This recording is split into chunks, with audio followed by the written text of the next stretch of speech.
All right, Shalom. Shalom, Israel. I just want to touch on this real quick.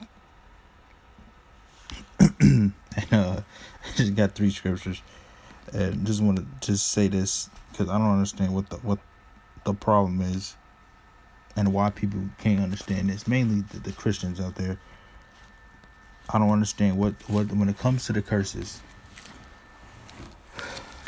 The curses fell upon Israel for not hearkening unto the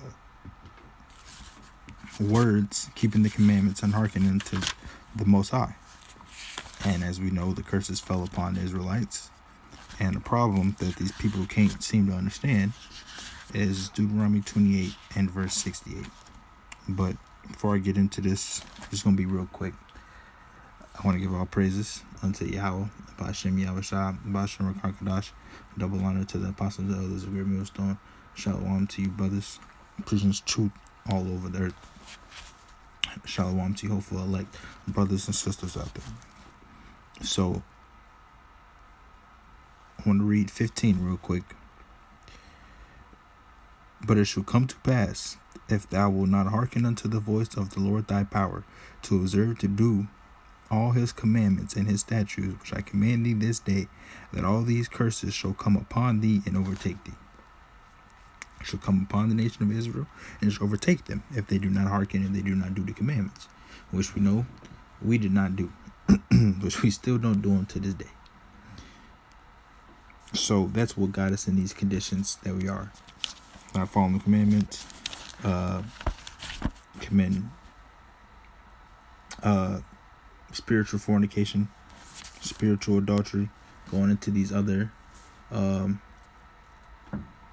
philosophies, following these other religions, following off their false gods instead of the Most High.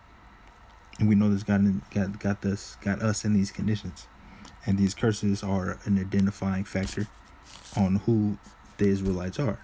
And as we read down, we jump down to 45, Deuteronomy 28 and verse 45. Moreover, all these curses shall come upon thee, and shall pursue thee, and overtake thee till thou be destroyed, because thou hearkenest not unto the voice of the Lord thy power to keep his commandments and his statutes which he commanded thee, and they shall be upon thee for a sign and for a wonder, and upon thy seed forever. So we know the curse is an identifying factor. Now the problem is when you read 68, when it says no man shall buy you. And this is what I don't understand where it comes in, man. It's not that hard. What you're going to do is look up the words. Look up the word. Look at the definition of the word. And you'll be able to see what the problem is. I mean, what it means when it says that. Okay, now.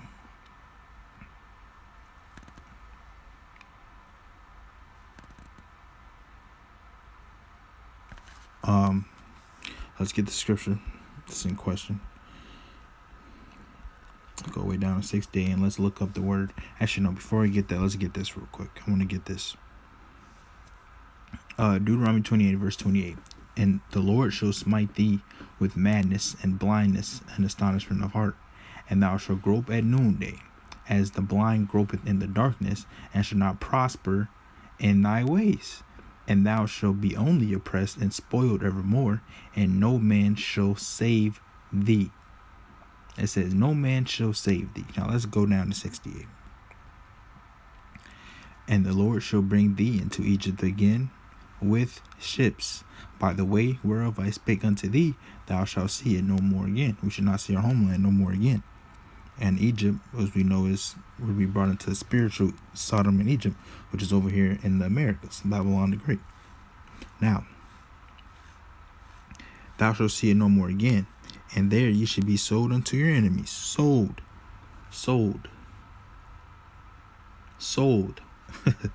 The key word in this is sold. It says you should be sold unto your enemies. Sold. Therefore, it's happened. It is a past tense word. Sold. And no, and there ye should be sold unto your enemies for bond man and bond woman, and no man shall buy you. How are you going to be sold,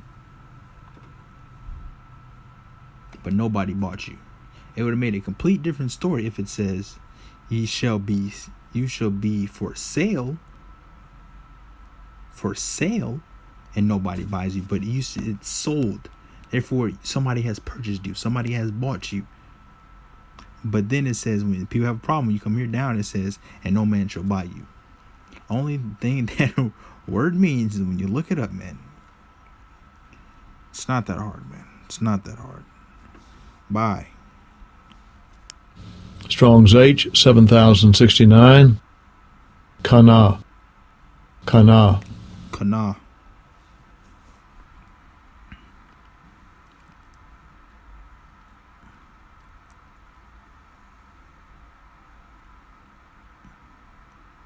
Let's get the definition. Kana. To get, acquire, create, buy, possesses. To get, acquire, obtain. Of the Most High, originating, creating, and redeeming his people. There you go. That's what that's meaning. To redeem. Nobody's going to save you.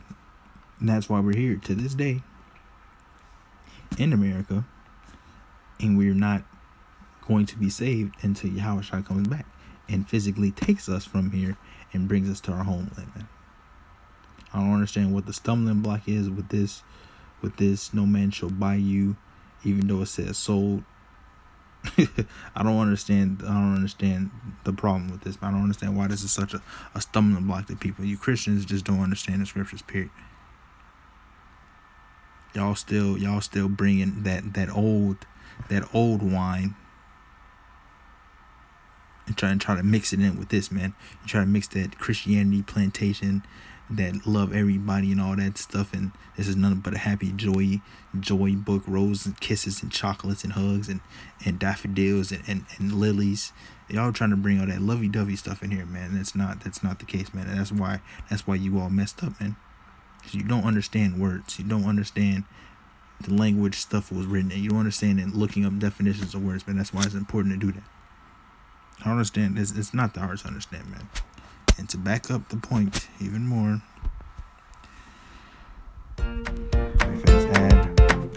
just want to touch on that, man. It was not meant to be quick. This is Baruch 4 and verse 4. O Israel, happy are we for things that are pleasing to the Most High are made known unto us. Be of good cheer, my people, the memorial of Israel. Ye were sold, here goes the word sold again, to the nations, not for your destruction, but why? Because we did not listen to the Most High. But because ye moved the Most High to wrath, ye were delivered unto the enemies, for ye provoked him that made you by sacrificing unto devils and not to the Most High. That's why we were sold. And that goes hand in hand with Deuteronomy 28 and verse 15. And it also goes hand in hand with Deuteronomy 28 and 68 when it says no, and it says that you were sold for bondman and bondwoman. You were sold. That backs up. For precept must be upon precept. And that's why you don't understand the scriptures, man. That's why it says through thy precepts I get understanding. Y'all just go through the scriptures, read one, and then break it down completely all wrong. And then y'all talking about we don't read in context. But you read one scripture, and when you see the word all, you think that means everybody in the world. Man. And that's exactly why y'all don't understand the scriptures now, man. That's exactly why. And I got one more. Isaiah 8 and verse 20, to the law and to the testimony. If they speak not according to this word, it is because there is no light in them. If you're not speaking according to the scriptures, there's no light in you, man. So don't come in here with your vain opinion, talking about trying to screw the words around to most. He says no one should buy you, but it says sold. Christians just read past words and read past scriptures like they don't exist, man. Like they just don't exist. Like you didn't just read that.